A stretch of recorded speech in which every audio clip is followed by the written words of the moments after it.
Ang kasuotan ng mga lahok ay halo sa tradisyonal na pananamit ng mga ipugaw. Ang lalaki ay nakasuot ng bahag at vest na walang manggas na may disenyo ng salit-salit na guhit na pula, puti at kayumagi. Kalaki ang palamuti sa ulo na may balahibo ng ibon at mga alahas sa liig, braso at busang buto. Ito ay sagisag ng tapang at yaman ng kanilang kultura.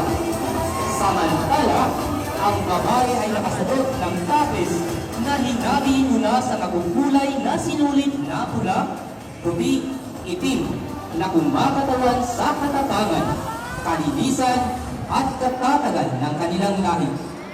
Ang kasuotan ng ipugaw ay hindi lamang tanda ng kagandahan, kundi isa ring makulay na sagisag ng kanilang kasaysayan at pamana o paalala na ang tunay na ganda at dangal ay nagmula sa ating pinagmulan.